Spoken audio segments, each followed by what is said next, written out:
BumbleKast. I'm your host, Ian Flynn, the Bumble King, and joining me as always is the keeper of the questions, Kyle, JCRB Krause. I have many questions. Mainly, what is wrong with you? I Me? asked, not to you, everybody. I asked that. That's just a general thing. What is wrong with you? Yes, that's very applicable. I just want to know, like, it's good knowledge to have. I mean, you could ask me. Everyone should ask each other, what is wrong with you? And then, we can all be a little bit more enlightened and a little bit more forgiving when, we realize that, oh, okay, everybody's got problems. That's your new morning affirmation. You get up, use the bathroom, look in the mirror and say, what is wrong with you? Yeah, I guess. Sure. I don't know where I was going with that. It was just these are just the things that come out of my mouth while we're recording this show. Don't mind me. I need to have an outlet for these thoughts in my head that crop up. And here we are. Thank you for being my therapist. That, folks, is what's wrong with Kyle. Yeah. I mean, there's a few other things too, but that's a whole other topic. Yeah. That's not what this episode is about. How are you doing, Ian? I'm doing all right. Right before we started recording this show, I managed to unlock Whisper the Wolf in Sonic Dash. Nice. If you're listening to this on Monday, you should still have a few days to acquire your AWU. 500 tokens, same as Tangle, and it's really super easy. Just run, grab tokens. You can knock it out in a day if you really don't have anything better to do.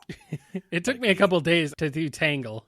I mean, if you only block out if you only do 100 a day, because that's a solid amount of game time, that's still you have a whole day extra. It's not that bad. Right. I kind of balked a little at first when it said 500. I'm like, holy crap, that is a lot. But it does tend to go by pretty quickly if you just when you kind of get into a groove with the game and you don't suck, which has been a problem for me, especially because I haven't played Sonic Dash in years. It's not too bad. It gets better. It gets easier as you go along because, all the level up mechanics and stuff too. So, right. I can't use the dash if I'm hunting down tokens because I can't react fast enough. Yeah. I'm just flying by tokens. It's like, no! So, slow and steady, but I won the wolf. Yeah, and then, I need to get working on Whisper though. I've gotten I'm working on Sonic Force's speed battle too, which is an interesting game, a bit of a different beast from Sonic Dash.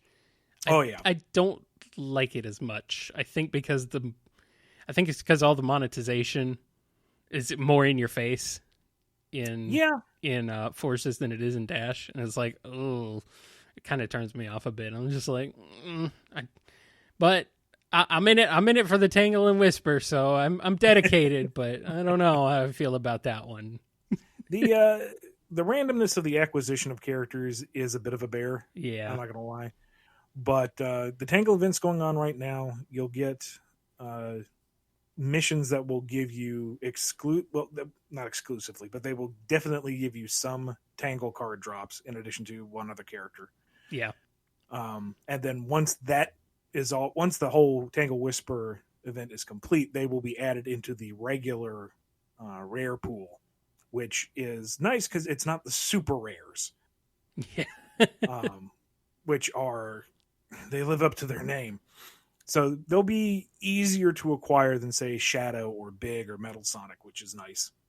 Yeah. And one of the monetized, yes.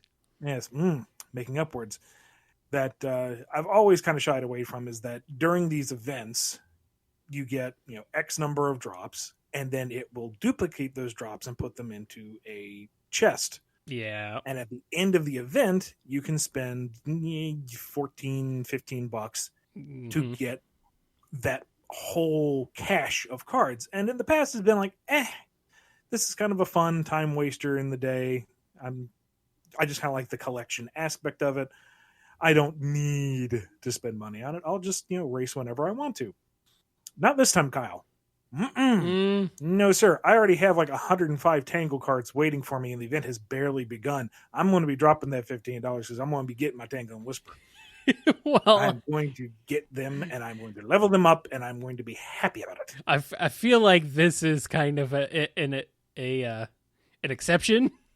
I think just because of the connection to Tangle and Whisper is you know, they're your creation, so you know you feel a little bit more obligated to them. Just a tiny bit. Yeah. I am kind of interested in that they gave Tangle, because everybody's got 3 weapon slots: your projectile, your speed booster, and your trap. Mm-hmm. And they vary wildly between characters. And Tangle doesn't get a trap. She has 2 short range attacks and a booster. All 3 do seem to give her a little bit of a boost. It's interesting that they went that direction with her, and I can't tell if she's kind of gimped because she doesn't have a trap, or if she technically has 3 boosters, if she's a little broken. I don't know. But I've been really entertained with the model, and I'm just happy that she's in the game. And I'm really looking forward to Whisper because they actually used her particular wisps, and I want to see how those get applied. Because, dude, if she has an animation for like whipping out the variable wisp on to use those, I'm gonna freak out. It's That is so cool. It's so exciting. It's cool. It's so cool. I'm so happy to get that they're in these games, and I particularly have enjoyed Sonic Dash. I'm glad I have a reason to get back into it now, because it's pretty fun. It's not bad. Sonic Forces is okay. The monetization, just how in your face it is, just kind of bugs me. But I'll stick it out for Tangle and Whisper. And I have seen some folks say Sonic Dash is kind of plain. And it's like, yeah, it came out in 2007? No, not that old. It's like 2014. No? Well, okay, 2014, but still, by mobile game standards, that's ancient. See, and I like the simple aspect of it. It doesn't bother me. It's a nice little grind thing. So yeah, it's simple, but I find that to be appealing. Right? Yeah, I agree.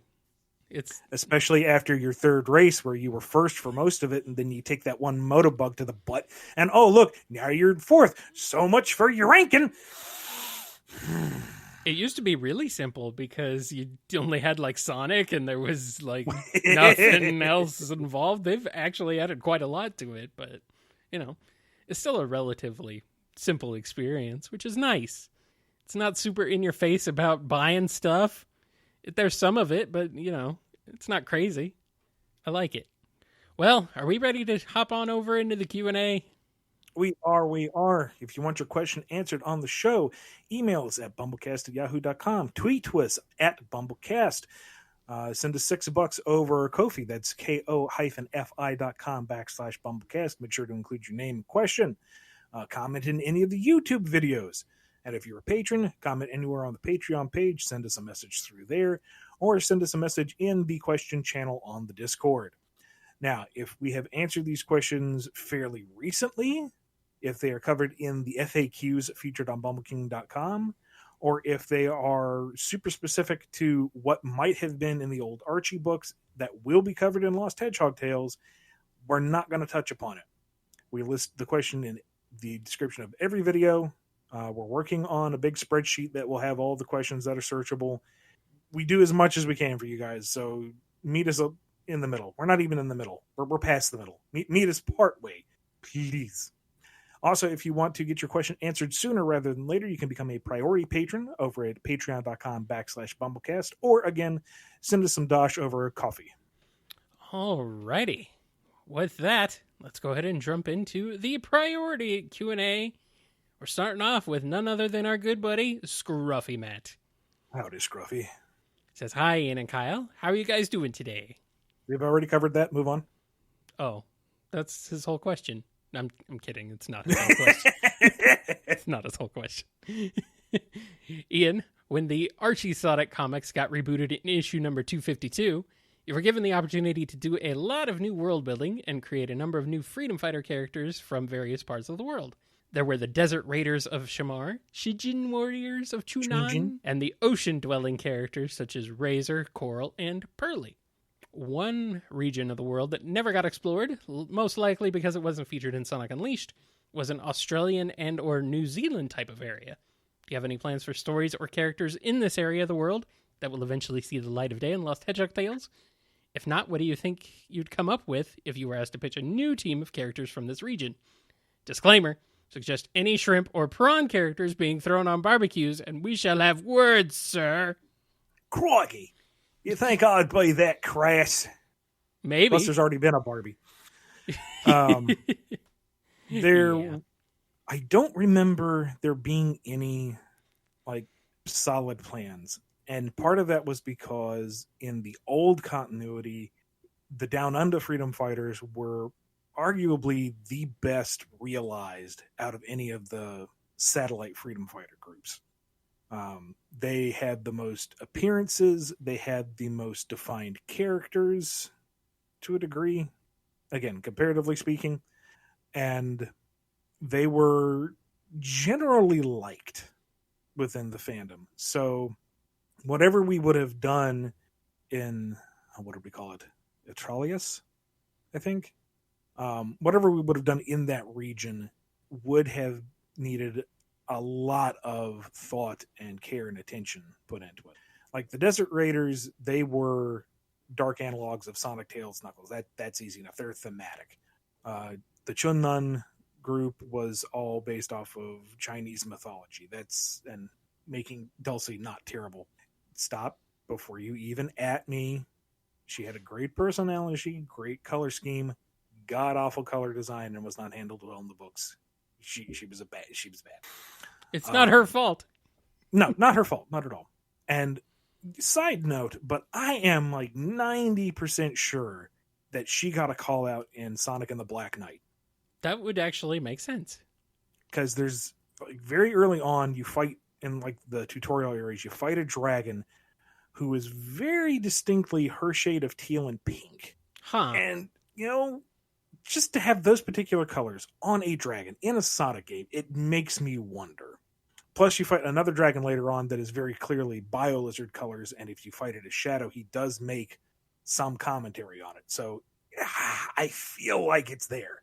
I feel like there's just enough breadcrumbs that you could almost reassemble the biscuit. And that's also the game where they introduced Sonic's love of chili dogs into the actual games themselves. So, maybe they were looking at some other media at the time. Maybe, but that's all besides the point for Scruffy's question. Short version, didn't have any plans that I can remember, and if we did, they would probably have to have a lot of thought put into them just so it wasn't a retread of the Down Under. Alrighty then. Here's one from Alex M. In the last two Sonic IDW Annuals, why is it that Amy didn't really physically appear but was still featured on the covers? Will she ever actually appear in an annual, or is there just no ideas/interest on a story featuring her? And two, I noticed that despite the leadership/tactician role she's been filling, she's a lot less physically active than she was before. Is that because of her role in Forces, and is it permanent, or will she become more of an active fighter as the comic goes along? Lastly, I wanted to thank you for what you said in the last Q&A about Tangle and Whisper, and creating them to have more active female characters in the story. I'm glad to hear you want there to be more active female characters. You see, I'm a trans woman, and it's very important to me to see more relevant female characters in the stories I'm into. I hope this means that there will be even more of a push for female characters in the comic and more female focus in general. Or at least more balance between the male and female characters. P.S. Can you guys say trans rights, please? And I say, yes, trans rights. Absolutely. Trans rights. Every day. Trans freaking all rights day, for Alex M. and everybody else. Yes, we can. So, anyway, go ahead, Ian. She's probably on the covers for the annuals because she is a well-recognized and marketable character. This happens all the time. It's throughout the history of the book and any media, honestly. Sonic Universe had a lot of covers with Sonic on them when he wasn't in the book, too. So, It's like, look, it's a Sonic book. Buy the Sonic book. Exactly. Aha, we tricked you. There's good stuff in it. Oh, are you saying Sonic's not good? Anyway, And as for her not necessarily featuring in the annuals, that's just kind of luck of the draw. She's been fairly prominent in the main stories, and the annuals are looking at telling side stories of characters and scenarios we don't necessarily see in the main book. So I'm sure she'll eventually show up in an annual. It's not like it's a concentrated effort to exclude her. It's just that's how it was.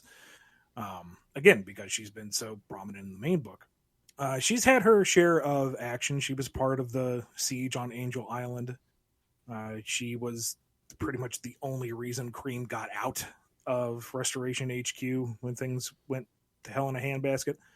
And we'll be seeing more of her as time goes on. I mean, she's backed into a corner right now, if you're reading the series now that it's up and running again. So, yeah, she's going to still be an active member, as active as we are allowed to make her. I guess that should be a caveat I put in there.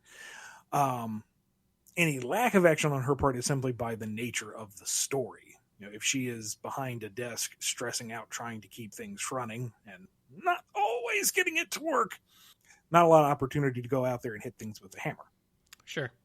I kind of like that leadership role for Amy, which is interesting. I wouldn't not like 20 years ago or more, 25 years ago, I would never have pegged her as like a leader type character, but she works well in that role. I like her in that role.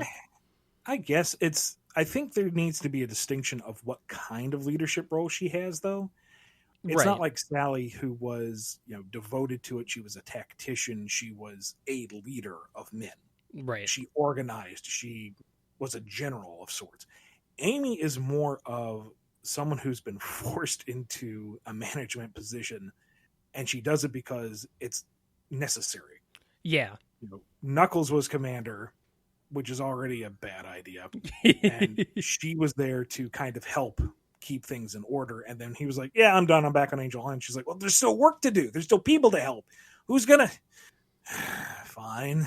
I guess I'll do it. But there is a arc for her in that regard that we'll be seeing before the end. Yeah.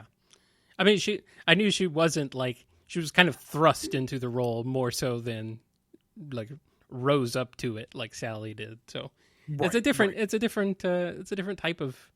It makes what makes them kind of unique from each other, I suppose, in that leadership role. So I still like it, though. Up next, we got one from Diane W. About your Sonic stories before joining Archie. Oh boy, we're going back here. Do we have to? I guess so. It's a priority question. Yeah. This one seems a little kind of like, I don't know. But it's okay. We'll go through it.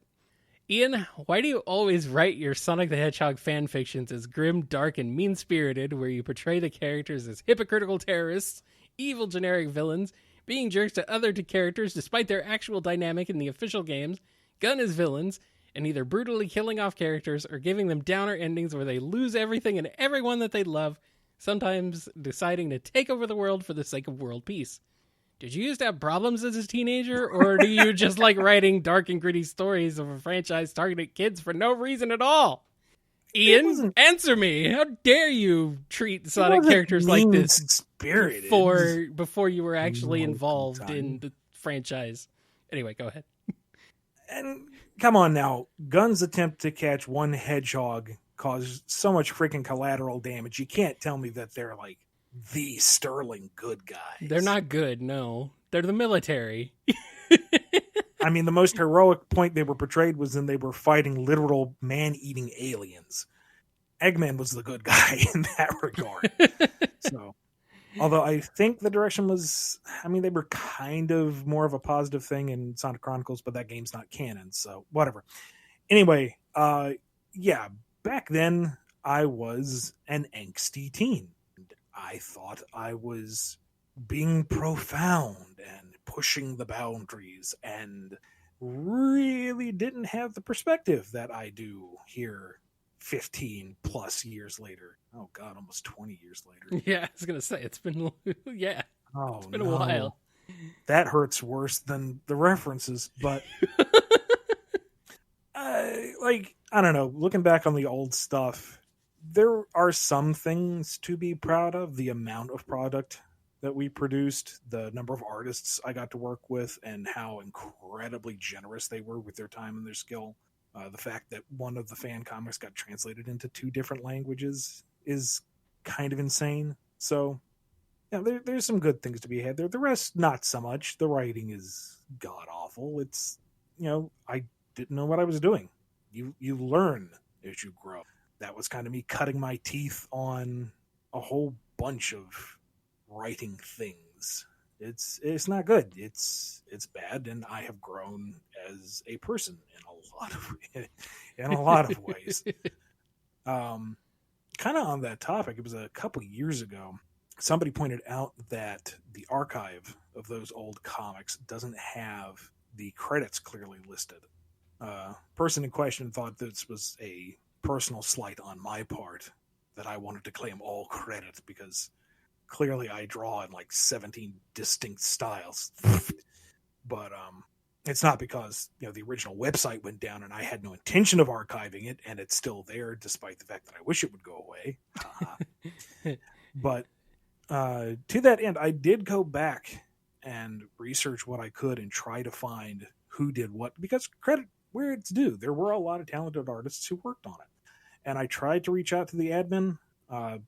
Glancing at that particular site, it doesn't look like they updated with the info, or if they did, I don't know where they put it. So I tried, but it's also a really, really old, really bad fan comic. So let it die. I am thankful for all the folks who did help me produce something back in the day. You spoiled me, guys. And, if you were proud of your work then, I'm very happy. I'm not going to tell you where it is because I don't want people finding it and reading it again because it's awful. Leave it alone. Let it die. But, at the same time, it's there. And if you want to look it up and say, man, he's come a long way, then yeah. Yeah, everyone has a bit of an edgy Sonic phase, I think, maybe. That's why we had Shadow. I think everybody was an edgy, angsty teen back in that era. So, it was just a continuation of what Sega was trying to do with the series at the time anyway. So, they wanted to make it dark. They literally had a team called Dark. Mm-hmm. So, all right, here's one from Crooker. Can robots go super? I've seen some say they cannot, yet we've seen it with Mechasonic in S3 and K and Neometal in IDW. Are all robots capable of it, or just the ones based on Mobians? Could a Robian Sonic turn super? Could Shard go super? I must know!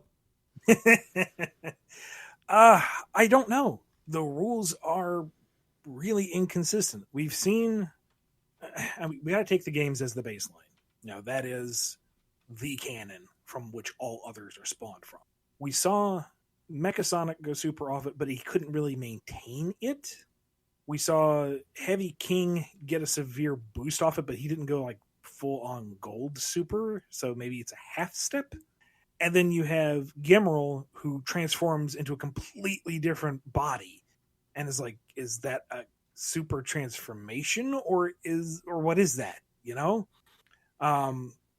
Beyond that, we really haven't had a ton of opportunities to see robots and the Emeralds interacting.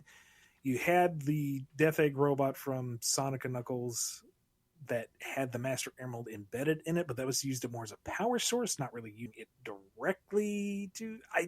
I don't know. I really don't know. Sonic Meaning Adventures. You have Metal Sonic hop on the Master Emerald, and it looks like he might be going super until he gets cold clocked by Knuckles. Get off my Emerald! And just that little sting of his theme at the same time. I love it. I love it. I love it. Get off my Emerald. But overall, I don't think so. It might be that some advanced robots might be able to tap into the power briefly, but overall, I'm thinking maybe not. But that's not a solid yes or no, because I don't know. Yeah, take it up with Sega. Anyway, finally, we've got one from Jonathan D. This is actually an interesting way of spelling Jonathan. It's Jonathan. I've not seen it spelled that way before, actually. It's pretty cool. It says, "Hey Ian, as someone who is an old Sonic fan, I wanted to say thanks for doing the work you do in continuing the franchise here in the West. Over the years, I've been dismayed at how gatekeepery the fandom can be over a lot of aspects, shipping, comics, canon, etc., with fans telling each other what should be praised and what should have never existed in the first place. You sit on the intersection of a lot of these niches and opinions, and I was wondering how you navigate them without getting too jaded or bitter toward any specific aspect of the IP, and if there was one thing you might say to the fans about it, what might that message be? Thanks again. Keep up the great work." Thank you very much. The trick to not becoming too bitter or jaded is there is no trick. It honestly is kind of hard. There have been individuals that have been so vile in their interactions that I have caught myself looking back on some characters and some of the media and going, wait a minute, am I recoiling from this because it isn't necessarily that great, or is it because it's been my perspective has been colored? And in those situations, I have to step back and look at that particular character or media and say, why did I like this? What do I enjoy about it, and what is it that I don't? And try to be as objective as I can. And that, I think, helps clear some of the smoke away. Like, not too long ago, I actually went through and rewatched a lot of Sad AM for old time's sake. And honestly, season 1 is hard to get through.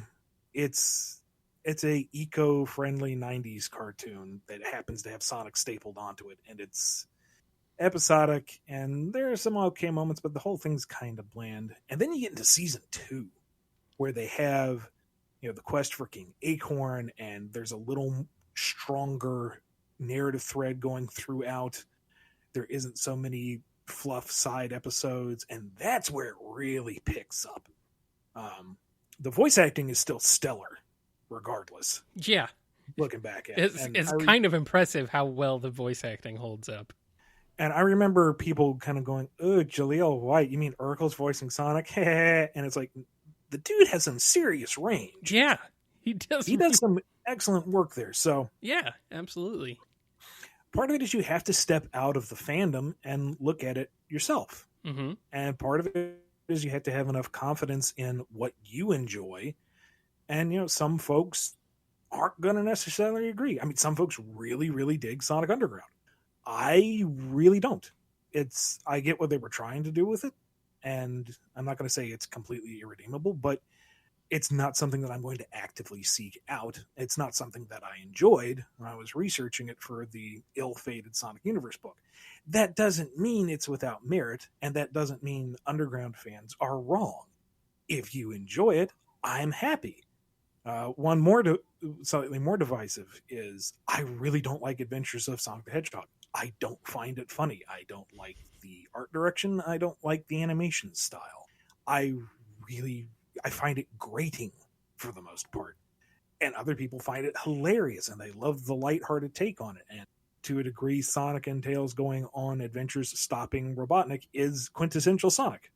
It hews closer to the source material in that regard than Sad AM did, with its more realistic settings and very dark color palette. So you can make a case for each, and ultimately it's you enjoy what you enjoy, and you don't have to invalidate other people's enjoyment. Just because you like a thing doesn't mean everyone has to like a thing. So just calm down. It's freaking Sonic. Sonic wouldn't judge you. Yeah. I have a lot of nostalgia for Adventures of, even though it's bad. I mean, like, there's no two ways about it. It's not good. But, as a kid who absolutely loved Sonic, it was like the freaking highlight of my existence. Every day having a Sonic cartoon to come home from school to was just like the best time. But I mean, yeah, it's not great. It's like a cheap knockoff trying to ape Warner Brothers' style, but not even coming close. But I feel like there's certain aspects of it that I still love. A lot of the voice acting in that, again, is really good. I freaking love Robotnik's voice in that. And, Scratching Grounder, whether you like him or hate him, they're kind of classics. They work. I like them as a duo. Can't argue with that, no. No, I like them. And, of course, you got Jaleel White in there being his Jaleel Whitest, which that is not a slight against him for being a black man, by the way. Nothing about that. That's just his name.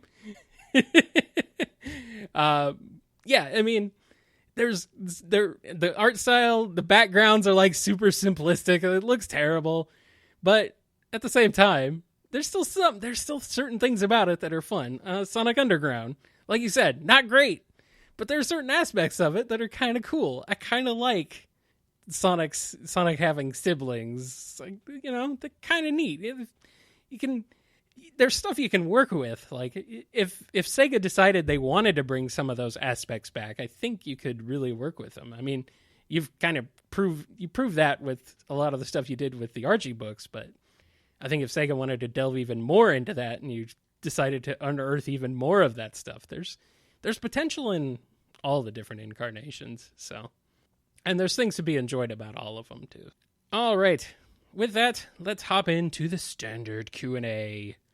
Right here, first off, we're starting off with Acquainted Sonic Fan. Is there any forgotten Sonic characters that you'd really want to introduce into the IDW comics at all? I'd like to see Honey the Cat become more official. The fact that they restored her for Sonic the Fighters just kind of lit that fire underneath me. She would probably have to be classic exclusive, but I don't care. That cast could use some female representation anyway, and I think she could be fun. I would love a chance to take a crack at the old manga characters. Polly and can't remember her name now, but the old Hedgehog family. Basically everything from the old manga stuff. I would love to take a modern pass at it, to update it and fold it into the greater. I like the fact that you brought back Breezy, and I want to see her again. I mean, again, this is another Adventures of thing. But it's like you took a character who was like kind of a one-off sort of just silly character, and you turned her into somebody who was kind of compelling and pretty cool. So I wanted to see more of her. I wish that things had either continued or maybe you'll get the chance to somehow sneak her in there and bring her back. But I don't know. It was cool to have some classic Adventures of representation. You really dug into the mothballs there, Ian. I appreciate that. As an old Sonic fan, I truly appreciate that. Yeah, so. But as far as other forgotten characters, I don't know. I forgot them. That's why they're forgotten. I don't know. I can't think of any off the top of my head right now that I'd like to see you bring back, because you brought most of them back anyway, fairly recently. Anyway, here's one from Jeremy B. Couldn't Sonic have just asked Knuckles to use the Master Emerald and go super on the spot instead of going through all the trouble of having to liberate the Chaos Emeralds from the Deadly Six? Number one, you can't go super off the Master Emerald. Only robots can do that. Why? I don't know. Two, going off of the notes that I had received while we were writing this, Knuckles would not have let Sonic do it anyway, because no one touches the Master Emerald. No touchy. No touchy. This is Knuckles slaps your hand away. Same reason why he isn't going off fighting the Deadly Six, because he would never leave the island for any reason. Cue him participating in a racing series and all sorts of other things that he's done. Cue Sonic Adventure 1, where he literally leaves the island. Well, he kind of had to. I know, but if they want to say 2, they give a reason. I mean, yeah. Whatever, it's a spin-off. It doesn't count. Now you know part of why I'm going gray. Jeez. All right. This one is from Nibrock Rock. Is it possible to ward off the Zombot virus by amputation? It kind of seems like once they're infection, it spreads randomly throughout the body. if you caught it early enough on an extremity, I believe that yes, it would be possible, at least during the early version of the virus. As Eggman touches upon, at one point, the virus mutates and spreads much more virulently. So if you caught it early on like your hand or your foot or arm or whatever, and you got to it fast enough, yeah, you could probably get around it that way. It's a little darker than an already dark storyline would want to go, and it's not really a preferred way of doing it, but yeah, conceivably. So all of you angsty up and coming young teenagers, there's your fanfic prop.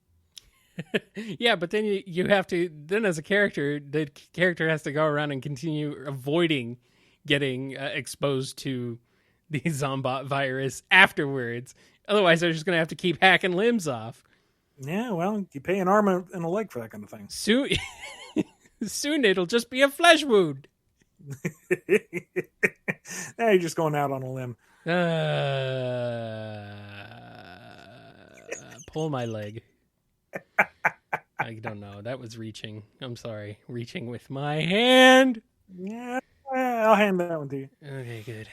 All right. And finally, we got this one here from Birds106. When it comes to the TV shows, excluding the Sad AM and Boom, what is your favorite character introduced in the show? Characters like Manic, Cosmo, Chris, etc. So basically anyone from, not from Boom and not from Sad AM. Okay. I know we already covered how much I dislike Sad AM, but Professor von Schlimmer, just because I'm a sucker for that goofy mad scientist voice. Wait. You said you dislike Sad AM. You mean Universe? Or Universe? Adventures of.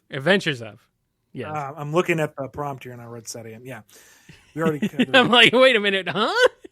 Yeah. I mean, I know you said season 1 was a little weak, but you didn't say you disliked it. No. Okay. Adventures of. I like von Schlimmer just because I love that kooky voice. Underground. Is that the joke? Nothing? I mean, I guess Sonia and Manic are kind of fun in the dynamic that they bring to the group. I like Sonia. But let's see, an Bokun. Without hesitation, without debate, Bokun.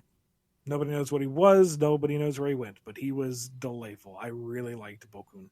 Yeah. Cosmo was a fun addition to the cast. I really liked her design.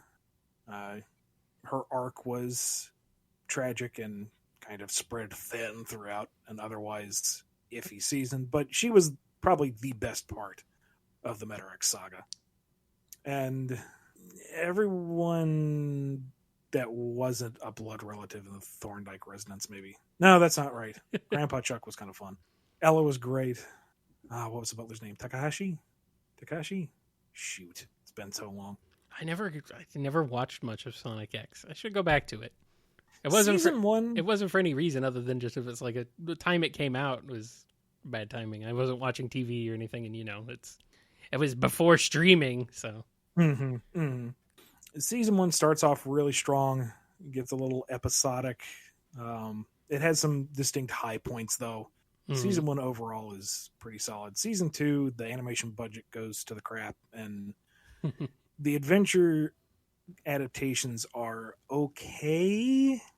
The heroes / battle adaptation, what little there is and then season 3 is, I'm not a big fan of it. I don't like the Meta-X designs. I think, and I know this is coming from me in my Zombot arc, I feel like it's too dark in tone overall.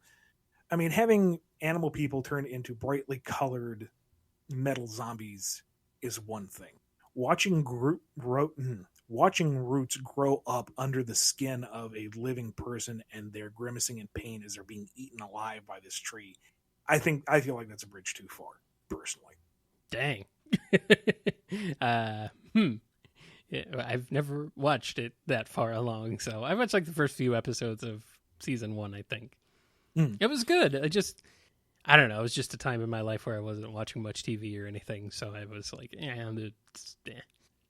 it was a weird time. So, I need to go back to it. And I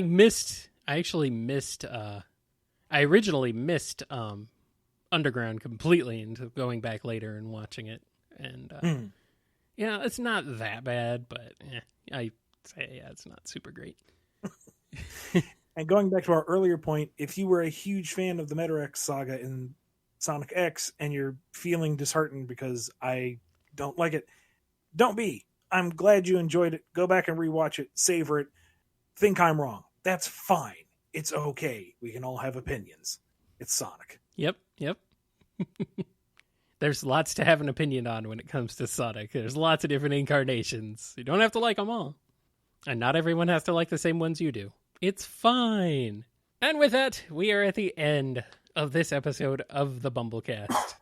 Before we head out, we're going to give a big thank you to everyone who makes this show possible. Thank you to our patrons, including Daniel H., Salute Your Cat, Alex P., Connell T., Alex M., Jonathan D., Sony, Crooker, Blue Title Gamer, Coupling Crew, Andrew D., Scruffymatt, Chris A., John B., Diane W., James K., Jennifer R., Torchbound, Jennifer H., Lisa M., Owen B., Preston M., Yummy M., Final Neil, Justin S., Silly String, Takaro, Lee H.K., Overthinking Films, Don B., John M., Chauvel, Mike B., Doisdiz Den, Samuel P., Justin G., Sin Fritz, Dave M., and Sam Cybercat. Some new names in there, some old favorites. It's good to have you all on board. Bit stuttery because I tried organizing the list a different way and my cadence is still all off. Oh, that's okay. That's okay. Where can the people find you on the internet, Ian? Head over to my website, bumbleking.com, now hosted on a brand new server. It's got the release schedule for everything I've got coming out that I know of, and my entire portfolio. Also, head over to drogun.com. That's D-R-O-G-U-N-E. That is my webcomic with Adam Bryce Thomas of Sonic fame. We have 42 pages of sci-fi fantasy goodness up for you to read for free. Or head over to Webtoon. They have it there as well, and you can subscribe for free. Or find me on Twitter at IanFlynnBKC. What about you, Kyle? You can hit me up on Twitter at KyleJCRB. On Twitter right now, you can let me know what your unpopular video game music opinions are. I'm curious. I want to know. Like we said earlier, you're all entitled to your own opinions, and you don't all have to like the same things as each other, and you don't have to get mad at each other because you don't like something. It's fine. It's actually kind of cool. I'm getting some interesting replies to that, and some interesting feedback on what people what people think about some video game music. So it's pretty cool. Go check it out. You can also find archived episodes of the BumbleKast and a few other shows as well over at kngi.org. They are over there in MP3 downloadable format for your listening pleasure on the go, or however you like to listen to them. And you'll also find all the podcast feed and everything else over there, too. And you can also listen to my other show, Nitro Game Injection. Speaking of video game music, that streams live on Mondays at 7 p.m. Eastern Time over there at kngi.org as well. And I play lots of excellent video game music, mostly from the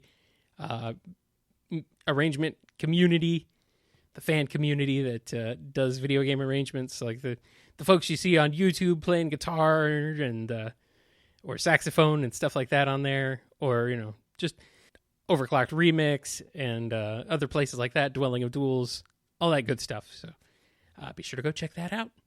You can contact the show on Twitter at BumbleKast, email us at bumblecast@yahoo.com, and you can listen to us on Apple Podcasts, Google Play, Spotify, YouTube, kngi.org, all sorts of places. Don't forget to also check out the Bumble store at shop.spreadshirt.com/Bumble Store, where you can get some Bumble items and, get Bumble equipped and all that fun stuff. So check it out. There's some items up there. You can purchase them, and you can also request certain items, I think. If there's something up there that you want that we don't have, hey, we might be able to throw it up there. Depends on what Spreadshirt offers.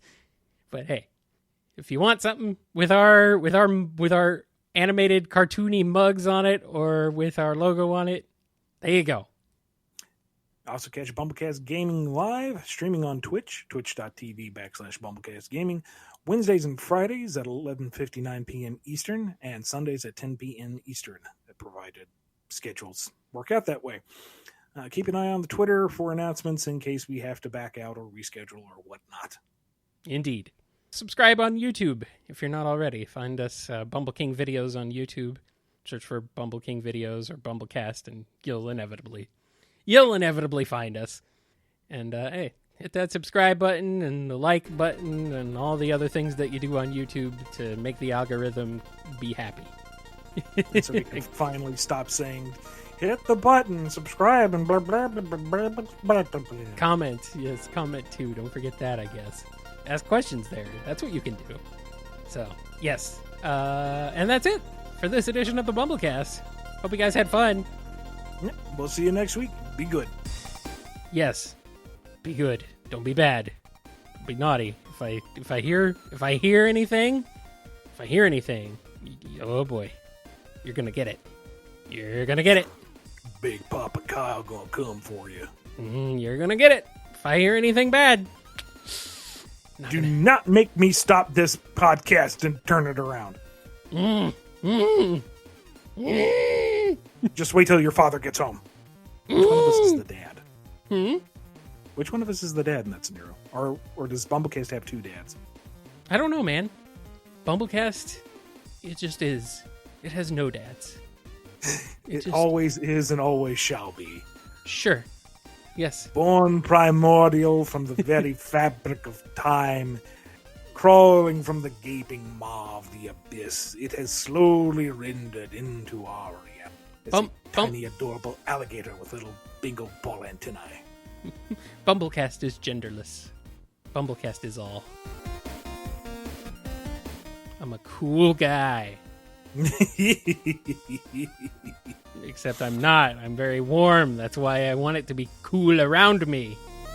You've been listening to the BumbleKast, a co-production of Bumble King Comics and the KNGI Network. Original theme music composed by Ken Coda Snyder. Remixed intro by T-Lopes. Find out more information, along with podcast feeder links, MP3 downloads, and more at bumbleking.com and kngi.org.